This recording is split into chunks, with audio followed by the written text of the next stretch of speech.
नमस्कार, मैं हूं प्रशांत भारद्वाज और आप देख रहे हैं न्यूज रूम पोस्ट। अंतरिक्ष की दुनिया में भारत की ताकत हर बदलते दौर में और भी ज्यादा बढ़ी है। मिशन चंद्रयान और चंद्रयान 2 के बाद आज भारत के कदम चंद्रयान 3 के रूप में भी बढ़ने जा रहे हैं। अंतरिक्ष की दुनिया में हमारे देश की खोज लगातार नई ऊंचाइयों पर पहुंच रही है और मिशन चंद्रयान 3 इस खोज में एक नया बेंचमार्क है। लेकिन सवाल उठता है कि आखिर भारत इस पूरे मिशन से हासिल क्या करना चाहता है। असल में चंद्रयान 1 और चंद्रयान 2 मिशनों के बाद इस नए मून मिशन का मकसद चंद्रमा की सतह पर भारत के तकनीकी कौशल और वैज्ञानिक क्षमताओं का एक नमूना पेश करना है।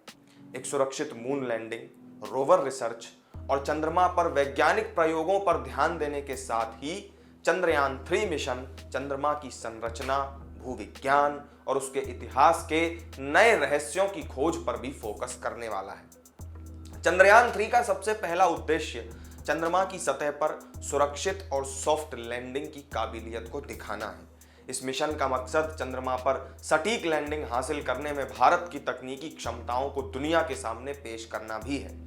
चंद्रयान 3 चंद्रमा पर घूमने और खोज करने की अपनी क्षमता दिखाने के लिए चंद्रमा की सतह पर एक रोवर उतारेगा। ये रोवर अपनी जगह के करीब वैज्ञानिक प्रयोग करेगा और चंद्रमा के पर्यावरण के बारे में भी बहुमूल्य डेटा जुटाएगा। इसके अलावा इस मून मिशन का जो लक्ष्य है वो चंद्रयान की लैंडिंग वाली जगह पर कुछ वैज्ञानिक प्रयोग करना भी है। ये प्रयोग चंद्रमा की सतह की संरचना, भूवैज्ञानिक विशेषताओं और तमाम दूसरी विशेषताओं के बारे में भी जानकारी देंगे, जो बेहद महत्वपूर्ण भी साबित होगी। चंद्रयान 3 को दूसरे ग्रहों के मिशन के लिए जरूरी नई तकनीकों को विकसित करने और प्रदर्शित करने के लिए भी डिजाइन किया गया है। यह अंतरिक्ष यान इंजीनियरिंग, लैंडिंग सिस्टम और आकाशीय पिंडों पर गतिशीलता क्षमताओं में प्रगति में योगदान देगा।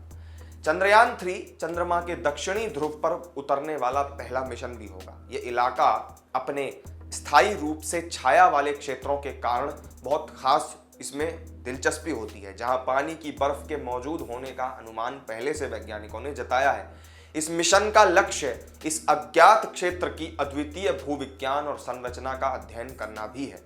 चंद्रमा के दक्षिणी ध्रुव के वातावरण का विश्लेषण करके, जिसमें कि तापीय चालकता और रेजोलिथ गुण जैसे कारक भी शामिल हैं, चंद्रयान 3 लैंडिंग साइट को चिन्हित करने में भी अपना योगदान देगा। ये जानकारी भविष्य के चंद्र मिशनों और संभावित मानव खोजों के लिए बेहद महत्वपूर्ण होने वाली है। चंद्रयान 3 के चंद्रमा के दक्षिणी ध्रुव की खोज से हासिल डेटा और नतीजे वैश्विक वैज्ञानिक समुदाय के लिए भी बहुत रुचिकर और प्रासंगिक होंगे। दुनिया भर के वैज्ञानिक चंद्रमा की भूवैज्ञानिक प्रक्रियाओं और उसके इतिहास की गहरी समझ हासिल करने के लिए नतीजों का विश्लेषण और अध्ययन भी कर पाएंगे।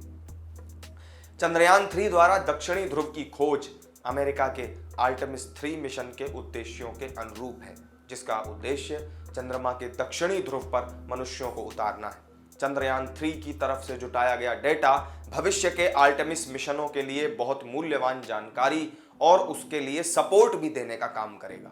चंद्रमा के दक्षिणी ध्रुव पर सफल लैंडिंग भारत की तकनीकी कौशल और अंतरिक्ष अन्वेषण की महत्वाकांक्षी खोज को भी दर्शाएगी। चंद्रयान 3 पृथ्वी से परे मानव उपस्थिति का विस्तार करने और भविष्य के अंतरिक्ष अभियानों के लिए रास्ता साफ करने में अपना बहुत बड़ा योगदान देगा। इसके अलावा यह चंद्रमा पर खोज के प्रति भारत की निरंतर प्रतिबद्धता और चंद्रमा के बारे में मानवता के ज्ञान के विस्तार में भी इसके योगदान का प्रतिनिधित्व करता है। पिछले चंद्र अभियानों की सफलताओं के आधार पर यह जो कोशिश है, ये वैश्विक अंतरिक्ष खोज समुदाय में भारत की स्थिति को भी और ज्यादा मजबूत करेगी।